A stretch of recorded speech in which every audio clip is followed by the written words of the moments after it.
राजन कृष्णस्य हि सखा कश्चित् ब्राह्मणो ब्रह्ममित्तमः विरक्तः इंद्रियेषु प्रशांतात्मा जितेन्द्रियः। कि हे राजन, भगवान का एक मित्र है जिसका नाम सुदामा है, लेकिन सुदामा कभी भी अपने परमात्मा से नहीं मिले, क्योंकि सुदामा दरिद्र हैं। सुदामा के भोजन के लिए एक रोटी भी नहीं है, खाने के लिए एक वक्त का भोजन नहीं है। आज सुदामा की कथा हम आपसे कहते हैं। सुखदेव जी कहते हैं, राजा परीक्षित, सुदामा नाम की नगरी है, वहां पर सुदामा जी राज्य करते हैं। उनकी एक सुशीला नाम की बहुत पतिव्रता पत्नी है। सुदामा का जीवन इतना सरल है कि कभी किसी दरवाजे पर मांगने के लिए नहीं गए, कभी किसी से कोई इच्छा नहीं रखी। हर परिस्थिति में वह प्रसन्न रहते थे, विरक्त, यानी संसार से कोई मतलब नहीं। जितेंद्रिया, अपनी इंद्रियों को उसने जीत लिया था और केवल एक ही काम था, भगवान का भजन करना, भगवान को मानना। और सुदामा भी जानते थे कि हमारे मित्र द्वारकाधीश कृष्ण हैं, लेकिन आज तक किसी से नहीं बताया। यह कथा द्वारकाधीश श्री कृष्ण रुक्मणी को सुना रहे हैं। एक दिन माता सुशीला ने कहा कि हे स्वामी, हमारे आपके यहाँ कितनी गरीबी है। अगर हम सुबह भोजन कर लें तो शाम के लिए भोजन नहीं है। हमारे बच्चे तड़प रहे हैं भोजन के लिए। हे स्वामी, आप भिक्षा मांगने के लिए जाएं। अगर भिक्षा मांगने के लिए नहीं जाएंगे तो हमारा पुत्र मर जाएगा। सुदामा जी कहने लगे, हे सुशीला, हम भिक्षा मांगने के लिए नहीं जाएंगे। अगर जाएंगे तो नगर के लोग क्या कहेंगे कि इन ब्राह्मणों ने धंधा बना लिया है। बंधुओं, ब्राह्मण कभी भिक्षा नहीं मांगता, दान लेता है। अगर हम लेने के लिए जाएंगे तो लोग नाम रखेंगे। सुदामा जी ने सुशीला को बहुत समझाया, लेकिन सुशीला नहीं मानी। कहा, नहीं स्वामी, एक बार तो जाइए मांगने के लिए, शायद कुछ मिल जाए। और सुदामा जी ने अपना कमंडल उठाया, झोली उठाई और एक राजा के यहाँ मांगने के लिए चल दिए। या सुदामा एक राजा के द्वार पर पहुंचे, हे राजन, भिक्षा दो, हमें भिक्षा चाहिए। राजन द्वार पर आया और द्वार पर आते ही राजन ने कहा, अरे सुदामा, तुम्हारे मित्र तो द्वारकाधीश श्री कृष्ण है ना?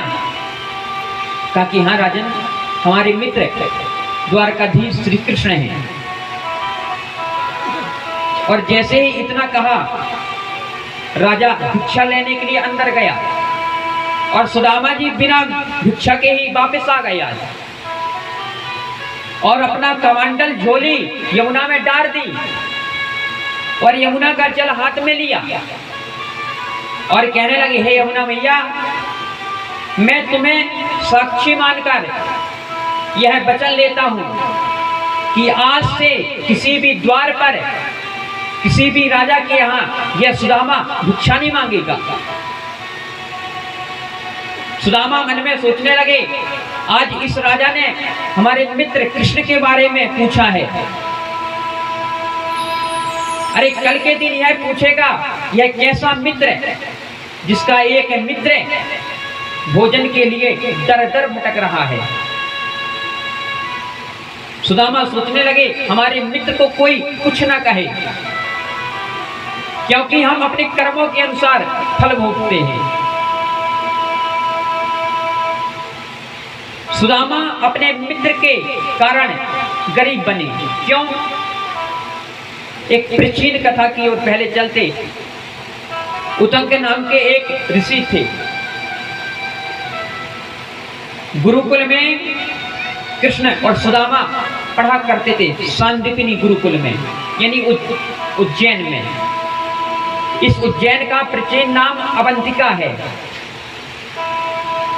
वहां पर दोनों मित्र पढ़ा करते थे। एक दिन उतंग ऋषि के आश्रम पर चोर घुसे, और जब चोर घुस गए तो उनको चोर को एक चने की पोटली मिली। ब्रह्म वैवर्त पुराण में इसे चावल कहा गया है, लेकिन भागवत महापुराण के अनुसार चने की पोटली मिली। और जैसे ही वह चोर भागने लगे, चोरों को देखकर राजा ने श्राप दे दिया और कहा, दुष्टों, तुम हमारी बिना आज्ञा के इस कुटिया में घुसे, हम तुम्हें श्राप देते हैं, जे कोई भी यह चने खाएगा वह श्रीहीन हो जाएगा, उसके पास लक्ष्मी नहीं रुकेगी। वह चने वह चोर सांदीपनी आश्रम के बाहर पर छोड़ गए। जल गिर रहा था। गुरु माता ने कहा कि हे कृष्ण और सुदामा, तुम जंगल में नकली लेने के लिए जाओ। गुरु माता की आज्ञा पाकर उन्होंने आज्ञा मान लिया, और जैसे ही गुरु माता द्वार पर आई तो एक चने की पोटली मिली, और वह चने की पोटली सुदामा को दे दी। कहा, हे सुदामा, अगर बीच रास्ते पर भूख प्यास लगे तो यह चने की पोटली है, यह चने खाकर तुम जल पी लेना और अपने मित्र कृष्ण को भी दे देना। और आज सुदामा जी और कृष्ण जंगल की ओर चल दिए। जैसे ही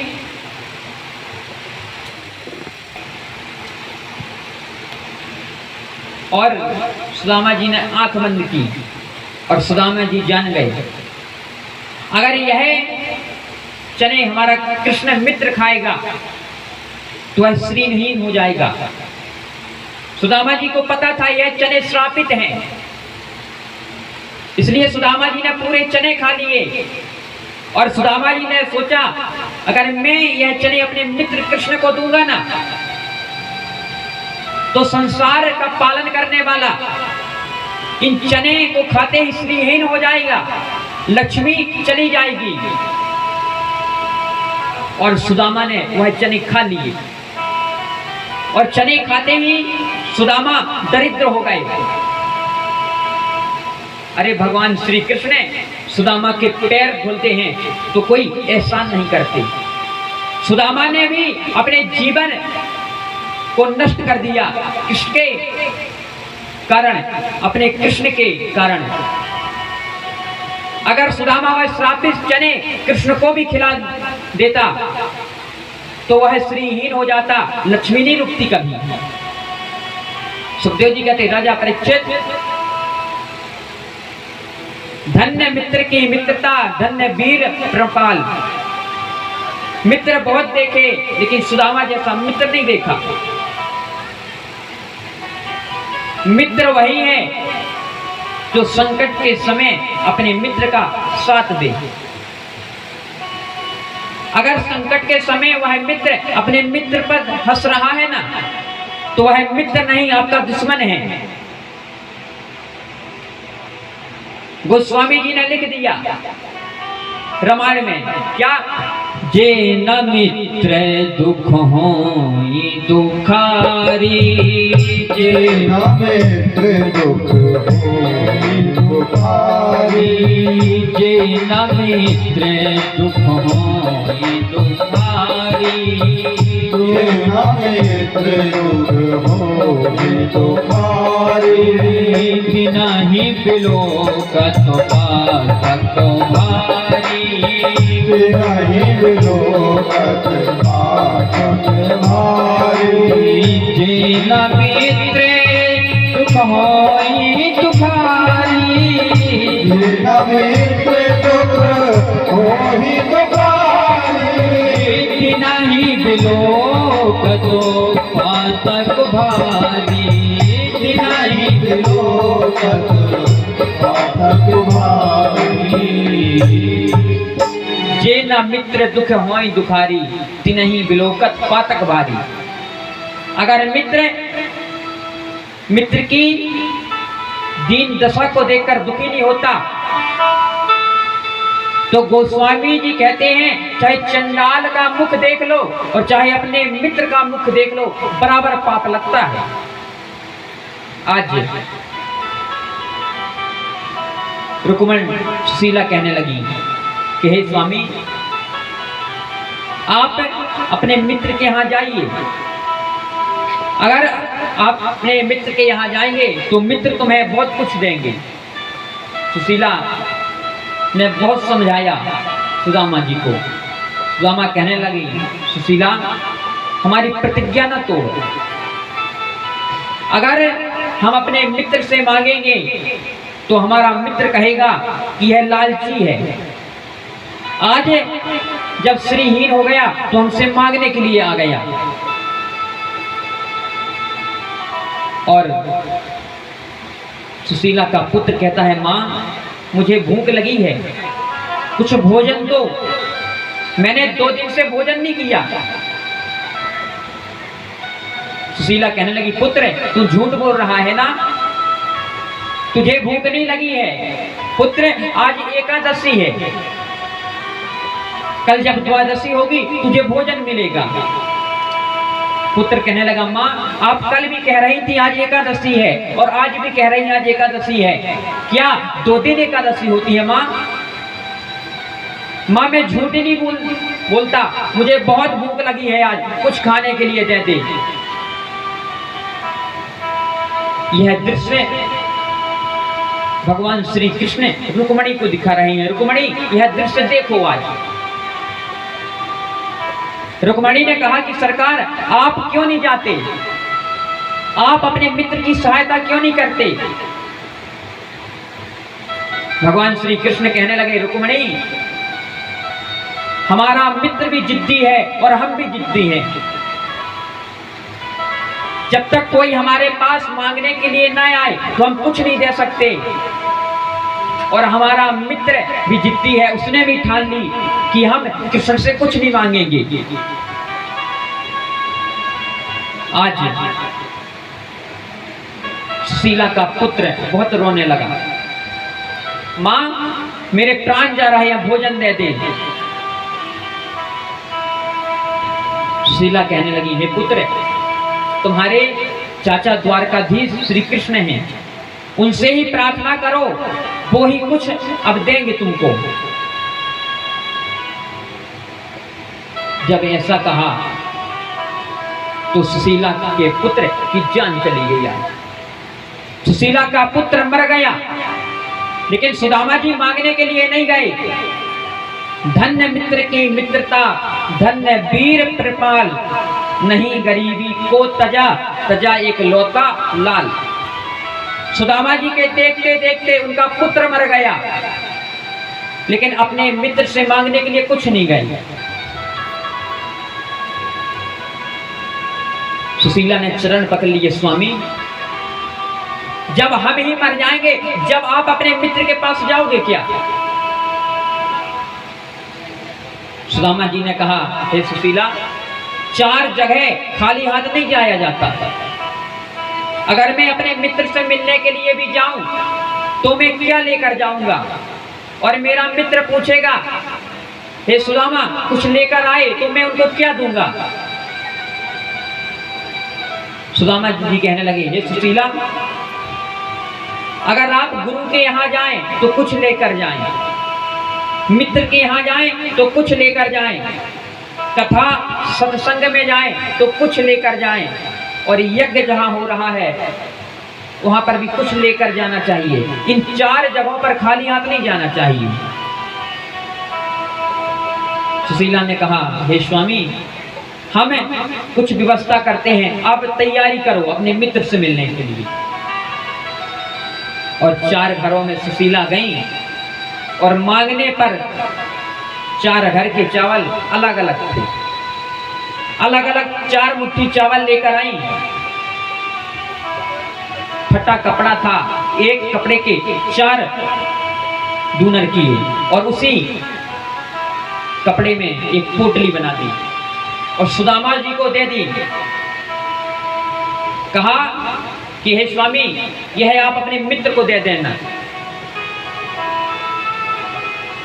और अपने मित्र से कहना, हमारे यहाँ तो प्रतिदिन एकादशी होती है, हे सरकार हमारे यहाँ भी कभी द्वादशी होगी कि नहीं, इतनी खबर अपने मित्र को दे देना। यहाँ भगवान श्री कृष्ण रोने लगे, रुक्मणी मेरी मित्र की जिद्दता तो देखो, कितना क्रोधी है मेरा मित्र, मुझसे मिलने के लिए नहीं आ रहा। हे रुक्मणी, अगर आज मेरा मित्र मर गया ना तो यह द्वारकाधीश कृष्ण भी मर जाएगा। द्वारकाधीश श्री कृष्ण किसी को मुख दिखाने के लायक नहीं रहेगा। रुक्मणी ने कहा, स्वामी आपका मित्र आंख बंद कर ले, मैं तुरंत उसे द्वारका में ले आऊंगी।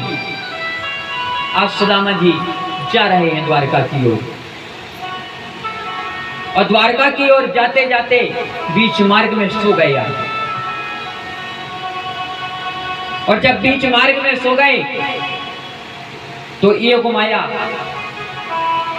आई और श्री सुदामा जी को द्वारका में ले गई। जैसे ही द्वारका में ले गई तो द्वारका वासियों से पूछा, भैया यह कौन नगर है? अरे कहा, पंडित जी इस नगर का नाम द्वारका है। कहा, अच्छा भैया, तो हमारा मित्र कृष्ण कहाँ रहता है? द्वारका वासियों ने कहा, पंडित जी अब कह लिया सो कह लिया, लेकिन अब ना कहना दोबारा। कहा, क्यों भैया, कृष्ण को कृष्णा कहे तो क्या कहें? कहा कि पंडित जी नाम लेना है तो सम्मान से लो, क्योंकि वो यहाँ के राजा हैं, महाराजा हैं। तो कहा, भैया कैसा नाम लेना है? कहा कि श्री श्री 1008 श्री अनंत विभूषित आदि नायक ब्रह्मांड नायक द्वारकाधीश श्री कृष्ण। कहा, भैया जो कहना है सो कह दो, यही नाम का कहाँ रहता है, हमसे कहते नहीं बनेगा। कहा कि आप सीधे जाइए और जो सीधे रास्ते में महल दिखेगा ना, वही भगवान श्री द्वारकाधीश का महल है। आज श्री सुदामा जी द्वारका की महल की ओर चल दिए। सुदामा जी चल रहे हैं लेकिन द्वारका नहीं मिली। सुदामा जी कहने लगे, भूख लगती है, प्यास लगती है, जिंदगी अब उदास लगती है, कैसे आऊं मैं द्वारका तेरी आसवियत निराश लगती है। कन्हैया कितनी दूर द्वारका बसा ली तूने, कम से कम पास में द्वारिका बसाता तो हम जरूर आ जाते। आज कड़ी मेहनत के बाद सुदामा जी द्वारपालों से मिल गए और द्वारपालों से कहने लगे, हे भैया अपने स्वामी से कह देना कि आपका मित्र आया है। लेकिन द्वारपाल कहने लगे, आप कौन है, आप यहां से जाइए। अरे आपके जैसे लोग तो प्रतिदिन हमारे स्वामी से मिलने के लिए आते हैं। हम अपने स्वामी से कुछ नहीं कहेंगे, वह आज द्वारकाधीश के सिंहासन पर बैठे हुए हैं। सुदामा जी बहुत विनती करने लगे, हे भैया एक बात अपने द्वारकाधीश से कह देना कि आपका मित्र मिलने के लिए आया है। और आज श्री कृष्ण को संदेशा देने के लिए द्वार पर चल दिए। देखो देखो कृष्ण भगवान की जय। आज द्वारपाल सुदामा जी का संदेश लेकर द्वारकाधीश भगवान श्री कृष्ण के पास चले गए। द्वारकाधीश से द्वारपाल कहने लगे, शीश से पगाना जगा तन में प्रभु, जाने को वही बसे कहीं ग्रामा, धोती फटी सी लटी डुबती और उपाय उपाना है कि नहीं सम, द्वारे खड़ो तुझ दुर्बल एक, रहो चकिता सो बसु अभिरामा। हे प्रभु पूछत दीन दयाल को नाम, बतावत अपनो नाम सुदामा। हे प्रभु आप तो सीधा नाम ले रहा है और अपना नाम सुदामा बता रहा है। और भगवान श्री कृष्ण दौड़े दौड़े गए और दौड़े दौड़े जैसे ही बिना मुकुट के बिना पीतांबर के गए, आज नगर के लोग कहने लगे, भैया भगवान को क्या हो गया, भगवान आज बिना पीतांबर के क्यों भाग रहा है। वेदव्यास जी कहने लगी, हे सुदेव जी मेरे भी आंख धोखा खा गई, आज मैं भी नहीं समझ पाया। भगवान श्री कृष्ण दोनों दौड़े, यहाँ से कृष्ण दौड़े वहां से सुदामा दौड़े, मेरी आंख धोखा खा गई।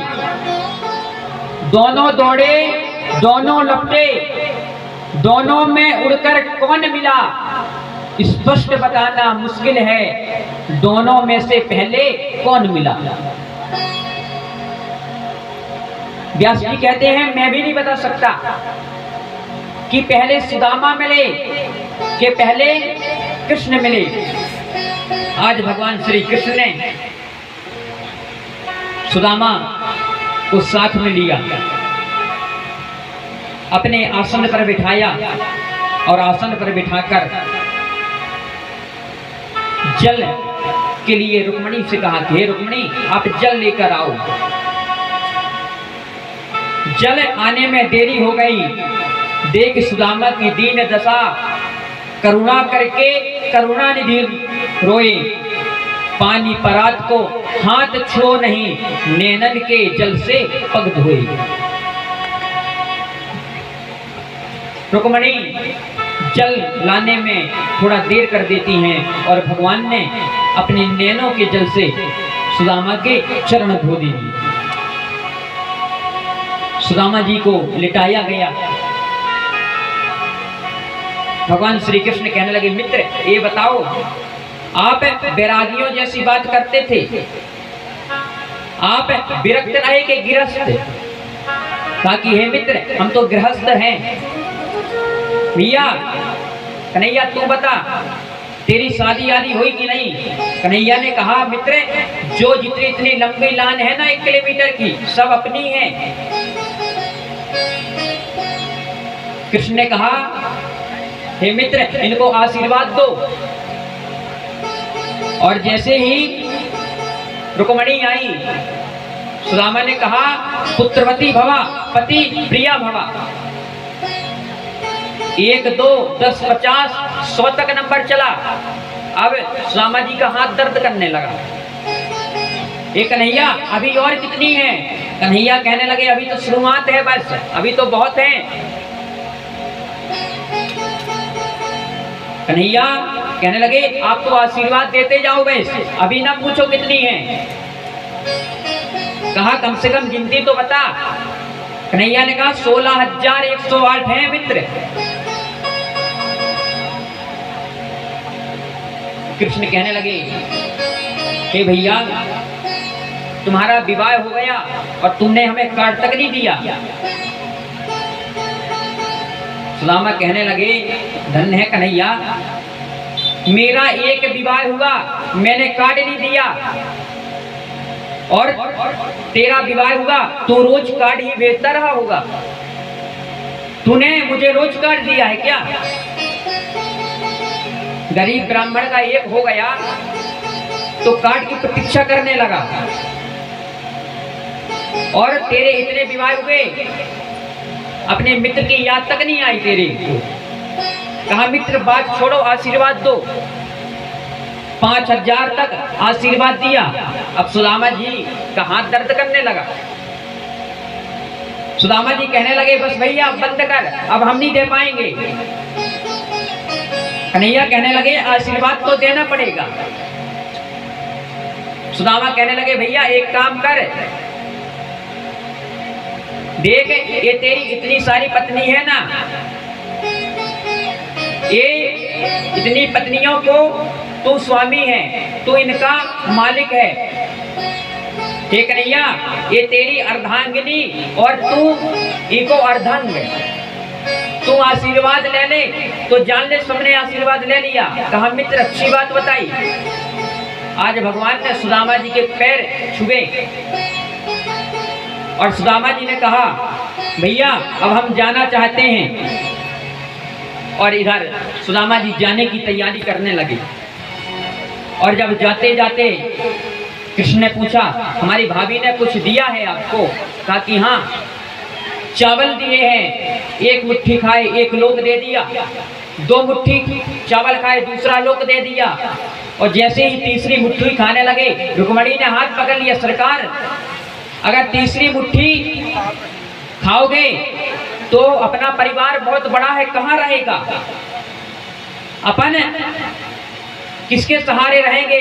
अपन को कोई भोजन ना देगा। इधर सुदामा जी जाने के लिए तैयार हुए। सुदामा जी ने कहा मित्र काफी समय हो गया, अब हम जाना चाहते हैं। मित्र ने कहा तो हमारी भाभी ने कोई संदेशा दिया है आपको? कहा कि हाँ। कहा कि आपके भाभी ने कहा था 1 मास 2 पाक में 2 एकादशी होए, प्रभु दीन दयाल से नित्य दीनी मोह। आप कहना 1 मास के 2 पाक होते हैं तो 2 एकादशी होए, और हमारे घर में सरकार प्रतिदिन एकादशी होए। भगवान कहने लगे कि हे मित्र जो भाभी ने कहा था वो आपने हमें सुना दिया, अब हम जो कहते हैं आप भाभी को सुना देना। हमारी भाभी से कह देना होनी थी सो हो गई, अब ऐसी ना होए भाभी तेरे महल में प्रतिदिन द्वादशी होए। हे सुदामा अब तुम्हारे यहाँ एकादशी नहीं होगी, पुनः द्वादशी होगी। यहाँ सुदामा चरित्र की कथा पूर्ण हुई। सुदामा चरित्र की कथा पूर्ण हुई। इधर परीक्षित को डसने के लिए नागराज तक्षक चल दिया। नागराज तक्षक चल दिया ब्राह्मण का भेष बनाकर। जैसे ही